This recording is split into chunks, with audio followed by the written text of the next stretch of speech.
Okay, well, this is Jonathan Dupree, and welcome to the Mastermind. I'm going to upload what you see on the screen in the chat for you so that you can download it as a PDF file. I'm going to be standing here in the back of the room today because I'm going to video this session so that I can put on, and I want to be able to have the screen up so that people watching on the video can see it. So here's the deal. This is I saw this one tool. I use it a lot. I teach a class. I have a webinar I'm doing on the 26th on how to create a one-page business plan for your business and then a one-page plan for your life so that you gain control back of your life. And I thought this one tool I'll be teaching in the webinar, but I thought I would teach it as a separate mastermind, because if you can grasp this one simple idea or strategy, it will help you to gain control of your life, of your business, and it's the power of no. And if you think about it, I gave you this handout, and it's two parts, and I'm going to talk about it today, and then we'll just kind of chat. I'll ask you guys some questions about how this helps you or where you struggle with this. But when you think about no, it is a very powerful word. In fact, we don't say it enough in business or with enough conviction. And you say, well, how do you know that? What do you have? What evidence of that being real that we don't use it enough? No is a sentence by itself. No, period. You don't have to give an explanation. How many times do you find yourself trying to give an explanation to someone about why you're not going to do something they want you to do that's not in alignment with what you want to do? Think about some of these. How many guys have ever had, raise your hand if you've ever had the client from hell? Anybody? Anyone in here? Raise your hand if you've had the crazy client that you have to deal with, and you hate calling them, and you're struggling. Only one person in this room has had a crazy client. Two people. The rest of you guys aren't being truthful. I know I've had some crazy clients. I'll never forget. I listed a for sale by owner, and the next day I called agents in our market and told them about the home. And one agent came because she had a buyer that it was a fit for, and we wrote it up, and she wrote a contract. It got accepted, but the sellers were so upset and they were mad. And you know why they were mad? Because they felt like in their mind, they told us, if we had just left it a for sale by owner one more day, we would have wrote. No, you wouldn't have. You wouldn't have gotten that contract. Yet I had to deal with them, and the rest of the transaction was such a pain because I didn't know at that time how to say no to someone's unrealistic expectations. I mean, think about it. Were you really surprised that a crazy client you had turned out to be trouble? If you could say no. But a lot of times we don't want to say no because many of us are desperate for new business. We're desperate to keep a deal together, that we exert the time and energy and effort to keep a crazy client instead of having the power to say, no, I'm not going to do that, or no, I can't meet you now, or no, I can't take your call at 9:00 at night to answer a question that's not relevant to this, or no, I can't do this. And so instead of, or no, I can't work with you because we're just not on the same page, and I'm going to take that same time, energy, and effort and go get 4 or 5 more clients instead of trying to make the crazy one happy. Or how about this? Have you ever made a bad hire? Anyone in here have a real estate team? Raise your hand if you have a real estate team in here, or have had in the past. Anyone? Susan? And Susan, I know you operated at a pretty high level with making lots of hires as well, not just from a real estate buyer agent, but from staff. And you can make one bad hire because you just simply don't say no. And there are some signs probably in the interview, if you have a process on how to find talent and hire talent. And when I say hire, even if you're attracting agents to EXP, there should be a process. I do a needs analysis based approach when I'm talking to agents to try to find out what their goals are, their needs are, and what their expectations are. Because I don't want someone who they have to depend on me to hold their hand forever. I want someone who's independent and takes responsibility for their success or lack of success. And so I'm okay saying no to certain hires or people that I'm talking with? How about taking a new piece of business that's really outside of your expertise? Yet you take that business, and now instead of it being a profit center, it's a drain on you and on your business. Maybe you've stepped out of your area, your role. It's happened to me in the past. I remember someone told me, Jonathan, one of your biggest challenges is going to be being able to say no to all of the opportunities that come your way that are good, so that you can say yes to the opportunities that come your way that are great. And I've had those times where I haven't been able to say no, and then I took on a idea, a strategy, a thought, something I was implementing that was outside of my wheelhouse, and it totally just impacted me in a difficult way.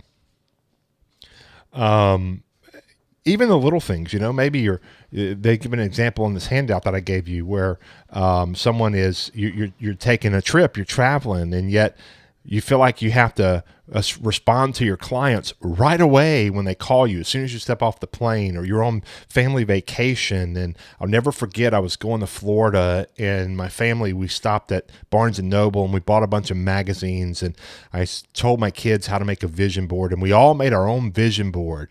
And then we went around and shared what our vision board meant. And my youngest son, Jaden, had a picture of a family eating dinner. And on that, I said, well, we eat dinner all the time together. What do you mean by this picture?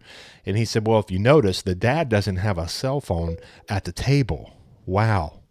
And that was just a big hit to me. So learning, and I still struggle in this area, learning to say no, to stop work, or to stop answering questions, or no, I can't help you in this scenario right now. Having the power to do that and take back control, because it was impacting my family. So even the little things, you're traveling and you're still feeling the expectation because you haven't set those expectations to your client to let them know you're not available 24/7. Or maybe you're bringing a new partner into your vision and into your business, and they don't have the same vision or ethics or values as you, and you have to say no. No is very powerful word that you should implement more frequently. And if you do, it will help you to become more intentional, more purposeful, more on target with meeting your goals and exceeding your goals. And there's 10 ideas to help you stay on track. And again, I uploaded this handout in the chat. The first is, don't ignore your hunches and intuition. They're part of your internal guidance system, and you've developed them over the years of experience. So don't. I will upload it again in just 1 second. No, how about that? No, I'm just playing. I'm only playing. Let me pull it up real quick before I go through these, and then we're going to exercise we're going to do, and then I'll open it up for anyone who wants to contribute to what I'm sharing. I think that's what a true mastermind is, or ask some questions, and I don't have to be the one answering them. Someone else here. There's plenty of talented people sitting in this room right now. I've just uploaded. It just popped in the chat. So here are 10 ideas. The first is, don't ignore your hunches and intuition. You've gained this experience over your lifetime to know when you should say no or not say no, and how to get back on track and get in the zone and stay there. The second is, without clear boundaries, it's too easy to say yes or no to the wrong things. So there's actually a great book by Henry Cloud called Boundaries in the Workplace, and he also has one that's just called Boundaries. Both are great books, and it's all about how to set boundaries, when to say no, when to say yes. And you want to, you make this list. These are the things I could do. These are the things I should do. And you say yes to the things you should do, and no to the things you could do, until you do all the things you should do first. So set those clear boundaries so you know what you're saying yes to or no to. If you're time blocking your schedule to lead generate or to prospect, and someone says, hey, let's go grab some coffee, and you're like, yeah, because you don't want to lead generate because it's painful. You're afraid of rejection. So you say, going to get coffee would be much easier. You just said yes to going and get coffee to stay in your comfort zone, but you actually said no to hitting your goals in building a business that's going to let you build the life you desire to build. So in that moment, you've got that boundary. I have this on my calendar. This is the most important thing that I need to do today. So if something tries to interfere with that, I need to be able to say no. And you don't have to give an explanation. I think that's one of the most powerful things you can say is just no. You don't have to explain yourself. Group or decision making is great to a certain degree, but if you have no idea where you stand on the issues, it could be disastrous. So if you're making group decisions, make sure that you know where you're headed. If you're a team, if you have lots of people, other business partners who are working with you on a certain project, all ideas, number 4, all ideas can seem seductive or great until you have a plan. You got to have a plan, a clear plan. When you have a plan, you have clarity. And when you have clarity, you have power. Number 5, other people's ideas will seem better than yours until you stop, reflect, and get in touch with yours. Listen, you have some great ideas. You have some powerful thoughts. So don't sell yourself short. And gain clarity to where you want to go and stop and reflect and get in touch with your goals so that you'll know, again, what to say yes to or what to say no to. Number 6, tell me what you'll say no to, and I'll know where your convictions are. The things that you're saying no to will show what you truly believe in and are committed to. Again, back to the example of lead generation. You've got it on your calendar. Someone invites you to go grab coffee that you know is not going to move your business forward. And you say no to the lead generating and yes to that, then what you're really saying is I don't truly believe lead generating is going to help me grow my business. I'm not committed to growing my business. But yet those same people will complain about why they have no business. Or if you say no to going and getting coffee or whatever the interruption is in your day that's taking you away from doing what you should do most at that moment, then you're saying, I truly am committed to this.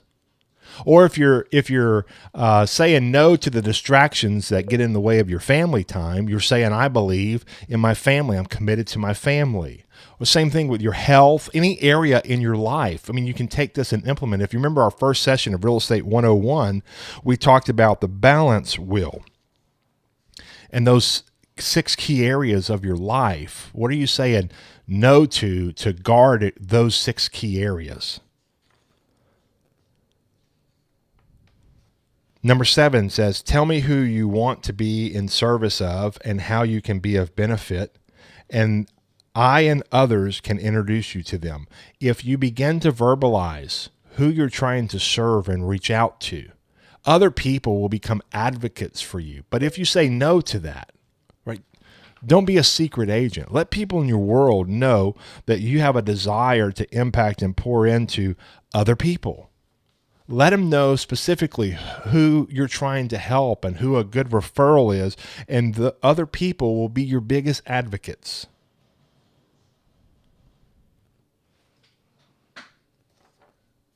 Number 8 says, tell me you will work with anyone. I'll know you have worked with few. There's a great book called Riches and Niches, and I highly encourage you to read it. It doesn't mean that you're never going to step outside of a certain realm in growing your business, but what it does mean is you're going to be very intentional about who you work with. And you're going to have the areas that you're kind of the expert at. Don't try to be everything to everyone. Number 9 says, willing to travel anywhere for a client. You may not properly be valuing your time, your family, or yourself. I talk to agents all the time. One agent called me and said, hey, can I list a home in New Orleans? Well, you can, but it's 88 miles from where we are. And what are you going to do? How are you going to go show it? You know, refer it out. It's not worth your time to do that. Just refer that out. Again, you're showing where you value your time or where you don't value your time. And number 10, this is a huge one, and I have a great story about this that I'm going to share. Number 10 says, if you'll discount your product for everyone, then nobody is special. I meet so many people who give away their commission. And they do it because they don't understand how to say no. So when they sit down on a listing presentation and someone says, I love what you do, but so-and-so will do it for less. Instead of saying no and fighting for your commission because you truly believe in your value, you go, well, I'll do that too. And if you do it all the time, then when you are in the certain circumstances where you really want to give back and help someone, then nobody's really special. You're doing it for everyone. So you have to learn how to say no in those scenarios. Again, where scripting and dialogue comes in really important, is having the dialogue to be able to have those conversations. But stop giving away your services at a discount. Stop discounting your value.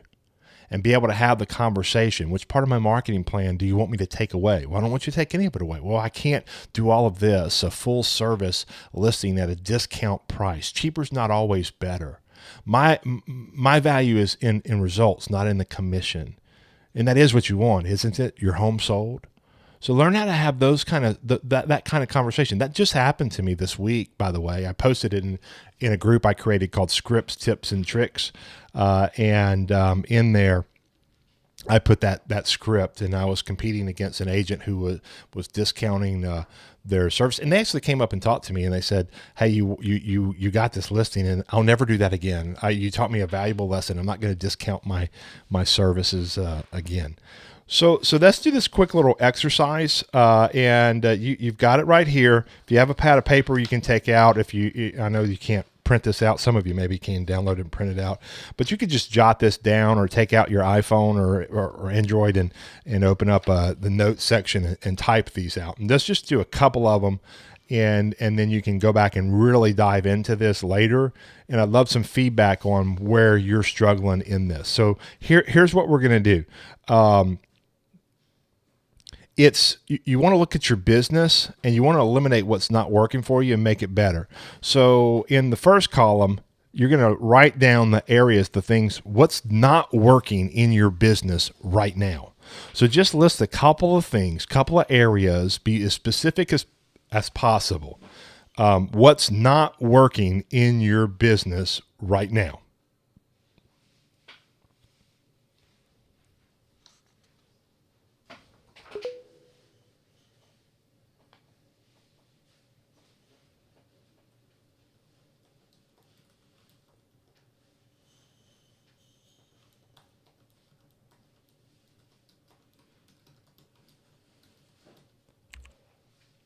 What's not working in your business right now? Just jot down a couple of areas.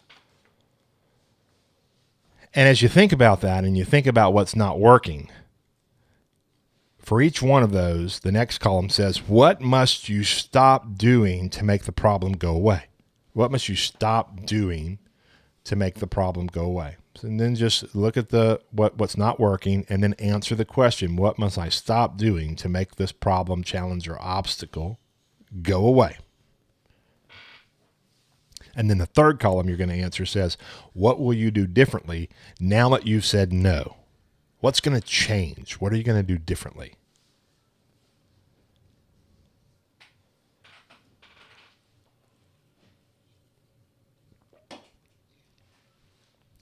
And just do a couple of these real quick. You don't have to answer every block. When you finished, raise your hand. Even if you're just jotting them down on a sheet of paper or on your phone, and I can see, and we're going to chat about it.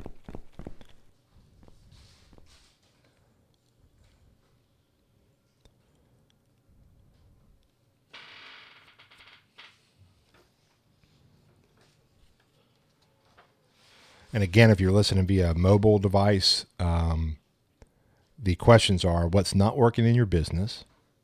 What must you stop doing to make the problem go away? And what will you do differently now that you have said no?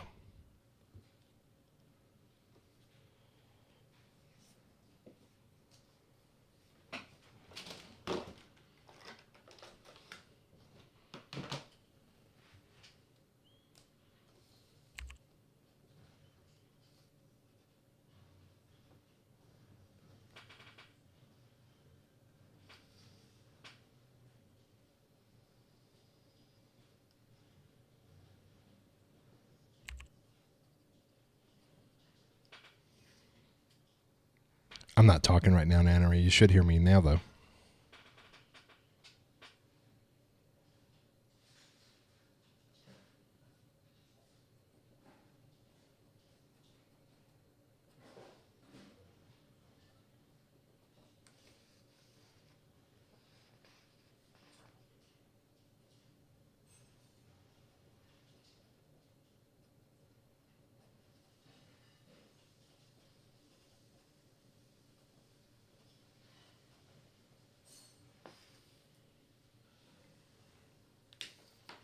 Okay, raise your hand if you've got a couple of them done.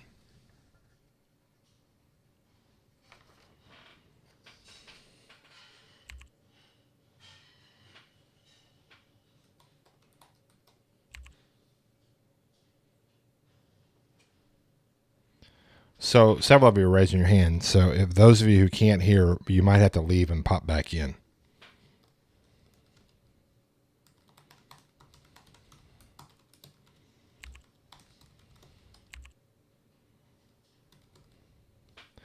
Who would be willing to share just a couple of your what you wrote down for what's not working, what must you stop, and what will you do differently now? Would someone share for a minute?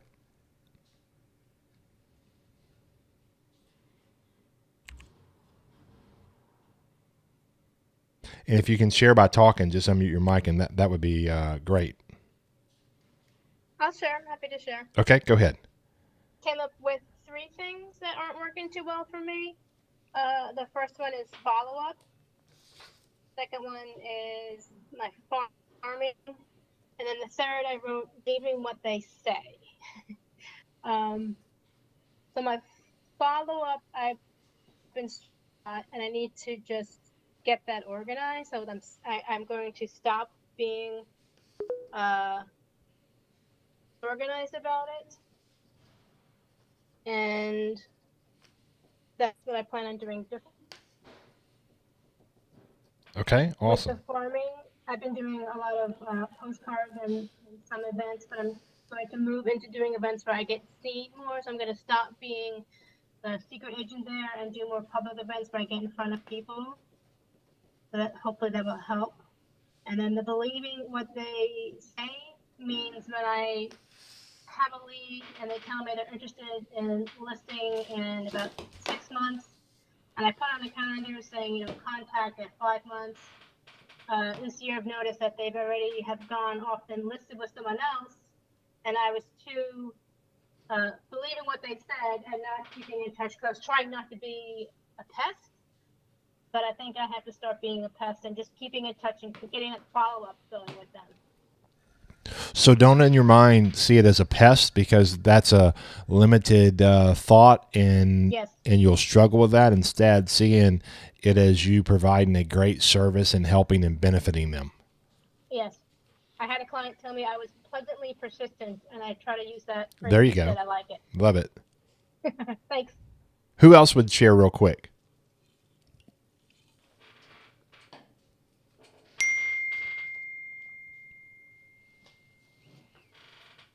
I know some of you guys love to talk, and y'all are being so quiet right now. Jonathan, this is Don Miller. Hey, Don. Hey, I came up with a couple things. One is struggle with keeping up with my books. So obviously I just need to get a part-time bookkeeper.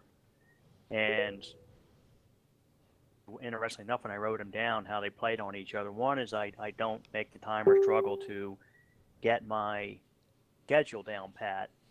So needing to, the night before, sit down and get a schedule laid out, which interestingly enough, which would include prospecting, which is something else that I don't make the time to do, is thinking that the following morning I will adjust my schedule accordingly. So if anything does come up unexpected, so I can fit in some prospecting somewhere in the day.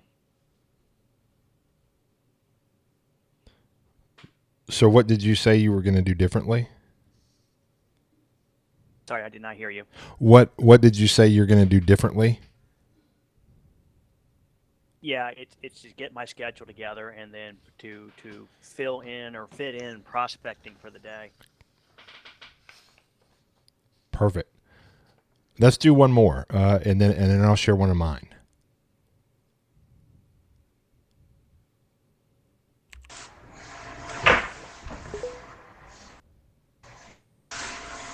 I have a partner that I've been paying 50% to, so I'm finally going to say no to that and basically fire her off our team. Yeah. And what will stop you in the future from and I don't know the situation, so I'm going to phrase it, and this might not be exactly what applies to you, but what will you do differently in the future to make sure you don't get back in that type of relationship? First of all, I'll never do 50% again with a partner. I'll never do ship again because they wind up getting very lazy and not doing their part. So from now on, it will be a more of a team split, not a 50-50 split. And I would just say maybe even bring in a better process on the front end to make sure that the person is the right fit in your interview process. You know, making sure, for example, for me, I do a disc assessment. I validate that disc assessment. I do an initial interview and then a comprehensive interview with the people that make it past that.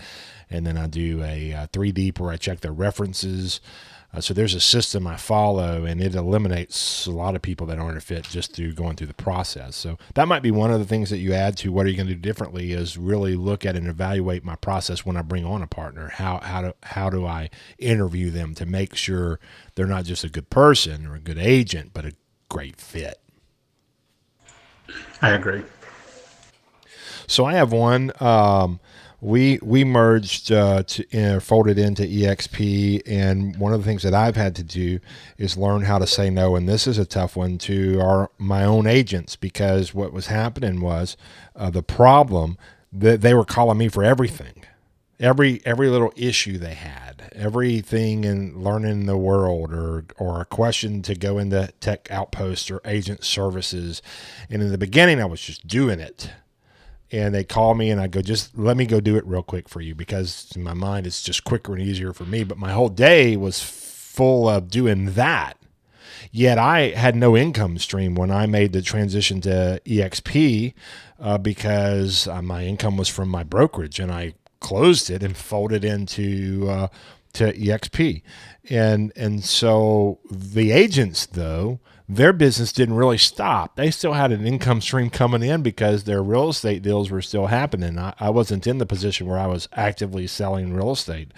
Yet my whole day was full of, hey, where do I get my link to get my business cards? Can you go into agent services and fix this for me? Can you find out when my website's going to be on? Imagine 70 people all day long calling you and asking you that. And one, Andrew Kane knows because he was in the same boat with me and was incredible at helping us in that transition. There's a period of time I continued to do it, and then I had to stop. So what must I stop doing to make that problem go away? I had to say, I'm not going to do it for you. I'm going to show you how to do it. And from this point forward, you're going to do it.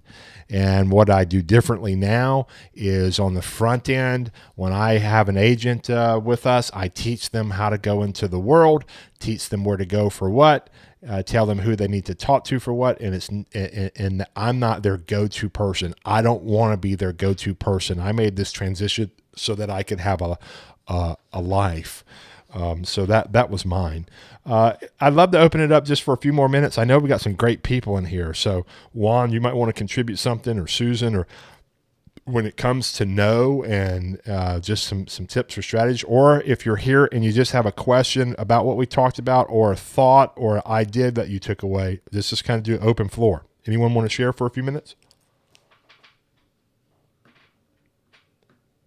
Here, I'll share. So, for me, one of the things, so I coach agents, and when we folded the brokerage in, a lot of agents were asking, hey, how do I do this? And just like Jonathan was describing. And then just for me, I needed to get my business going. I needed to start focusing on what would happen to my family. And so being okay, saying with someone choosing to fail, meaning that if I'm going to spend the time and pour into someone, they're not going to take that advice, that it's not on me to go force somebody to find success. just to say I've given what I can give, and now it's up to them to pick it up and run.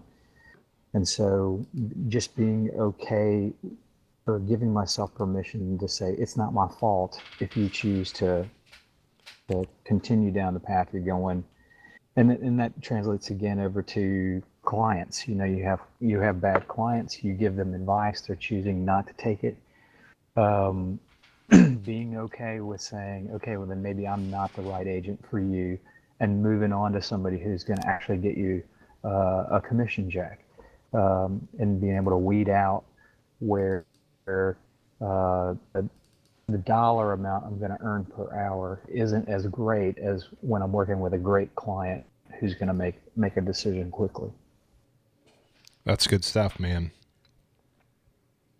Anyone else have a thought, an idea that you I'll share go ahead, that, Susan. Jonathan, if you want to. Love you too. So the power to say no is clearly talked about in the one thing, which I think I'm going to maybe teach a segment of that in your upcoming training day, right? Yep, and the Super Saturday. I'm going to talk about that at the end. Yeah. So when we say yes to something, what are we saying no to? When you're saying yes to that bad client or that bad hire, or when you're doing that bad hire's job instead of allowing them to do it and saying no to their inability to do the job, you're actually saying yes to your time, right? So you're saying no to so much business that can be out there. And that's what I've got to say about that. I can go a little farther, but they should come to the training on July 28th, right? Yep. And I'm about to share about that in just 1 second. Okay. Anyone else have a thought, an idea, or a takeaway, or a question that you'd like to share before we wrap up today? Are you speaking to me? Anybody? The entire group. Oh.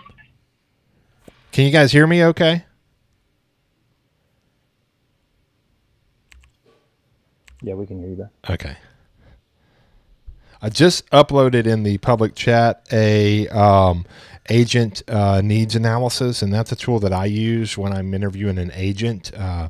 And so if you want to use it, you're more than welcome to use it. It gives you some great questions. A lot of times when we go, the power of no, here's another example. The problem is what's not working in my business. I'm not attracting agents. What must you stop doing to make the problem go away? Doing an information dump, meeting with someone and trying to just throw up on them everything about EXP. That doesn't work when it comes to attracting agents. What will you do differently? I'll ask lots of questions and learn about their business so I can make a connection with them, and then I can find their problems in their business, the gaps in their business, and I can begin to put together a plan that'll provide the solutions to help them to see EXP is the answer to their problems.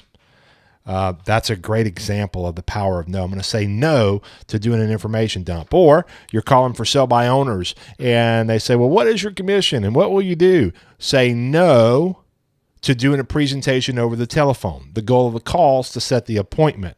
So you have to learn some scripts. What will you do differently? I won't talk about commission over the telephone. I won't talk about my marketing plan over the telephone. What are you going to change? I'm going to say to them, hey, I appreciate that question. It won't do my presentation justice to tell you in 1 minute over the telephone. I'm only calling to preview your home, but when I get there, if you'd like to know what I do to get homes sold, I'll be happy to take as much time as you'd like to discuss that. That's a different strategy. So those are just two quick examples of how you can implement this. It doesn't have to be on this grand scale. It can even be in the small things of what you do and what you need to say no to. I need to say no to discounting my commission, saying yes right away. I need to say no to trying to do a presentation over the phone. I need to say no to doing an information dump when I'm talking to an agent about EXP. Just a quick thought process there. So one of the things that I want to tell you, it's actually two things. The first is on July 28th, that's a Saturday. I'm doing a Super Saturday. I'll be posting the information this week. It's going to start at 10 a.m. Central Standard Time. It's going to be 2 hours. We'll have 6 classes. You'll choose 3 of them to go to. You're going to rotate to them. There'll be 30-minute segments. I have multiple teachers coming in to teach. They'll meet in different meeting rooms, and then we'll start off in the auditorium. You'll go to whichever room class you want to attend, and then you'll rotate classes so that you hit 3 out of the 6 classes. We'll meet back in the auditorium. We'll wrap up with a couple of closing thoughts. I think it's going to be really cool. We've done this. Juan and I have done this multiple times. We do them live, though, in person. This is the first time doing it in the virtual world, so I'm really excited about the opportunity to be able to do it virtually like this. I'll be posting all the information this week. I am doing a incredible workshop. I'm posting the link here. This is not a free one because I can't do it for free. I'm a facilitator for the one-page business plan, and this really helps you to gain clarity to the vision, mission, objectives, strategies, and action plans to your business, and you get very specific. It's about a 2.5-hour workshop done webinar style. I'm going to be teaching it. You're going to get all the tools for the one-page plan to create your one-page business plan. After the webinar, you're going to get a one-on-one coaching session with me to help you complete your one-page business plan, and then you're going to get a draft, meaning you're going to, after you complete it, you're going to be able to send it to me via email. I'll make some notes and ideas and thoughts to it and send it back to you to help you do a final draft of it, because you're going to really write this thing probably 2 or 3 times before you have it complete. If you want to attend that one-page business class, then you can click the link I just posted in the chat box. Again, this is one of the few classes I teach that I charge to teach, and I have to charge to teach it. I don't set the price. The one-page business plan sets the price. If you can't attend the class, there is a book on Amazon called The One-Page Business Plan that I recommend going through. It's a great starting point if you can't invest in the class and creating your plan. It's going to be great. It's going to be on July 26th at 10 a.m. Central Standard Time. So just click that link and you can learn more about it as well and register. Any closing questions or thoughts before we wrap up this short mastermind today? I have something I wouldn't mind sharing, and we spoke a little bit of. Go ahead. So a lot, I've seen, I worked in HR for 10 years. I've interviewed hundreds of people, and I've seen so many people conduct interviews without listening to anything. They just get in there and they talk and talk and they talk, and they don't ask the person they're interviewing any questions or find out anything about them. So the one takeaway is ask questions, be quiet, and listen. Yeah, we talk too much. And that's a hard one for us, because many of us in real estate have that I or that S in there that's that people oriented, and then the rest of us, we just get nervous and we try to fill the gaps or fill the dead time with something. And silence is magical. Learning how to pause and truly listen, be engaged when you're listening, a big difference, instead of thinking what you're going to say next while they're talking. And then what happens is, if you're not listening and not asking questions, you don't hear what's really important to them, and you miss the big thing. So while you're spending all the time talking to an agent about EXP and you're talking about what you think is really important, it's really not important to them. What's important to them is, I have no leads coming in and I'm dying. And instead you're hearing that and you're able to dive down deep and find out what they're doing and then put together a solution for them. So it's really powerful when you start using a needs-based approach, not just in recruiting agents, in your listing appointments, a needs-based approach, your buyer consultation, a needs-based approach, finding out what they need. Really, really, really good stuff. Hey, Juan Andrew Kane is doing a group called Level Up Coaching, and he is about to launch a second round of that. So we'll be talking about that on Sunday night, and that's something I really encourage you guys to participate in as well. Juan is a great coach, someone who, if you're going, I need accountability in my world, group coaching is a great entry point into coaching. And on Sunday night, I'll introduce that as well and tell you how you can be a part of that. Juan, do you want to just real briefly tell them kind of the things you touch on in that Level Up group coaching? Yeah, we can talk a little bit about that. The group coaching this go around, and we changed it up significantly because try to keep the groups relatively small so that we can hit on the things that will make the biggest impact on the folks who are actually attending it. So, but we try to we try to work against the finding out what are the obstacles in your business and how do we start to remove those. We talk about how do you work with buyers, how do you connect with them, how do you show less and sell more.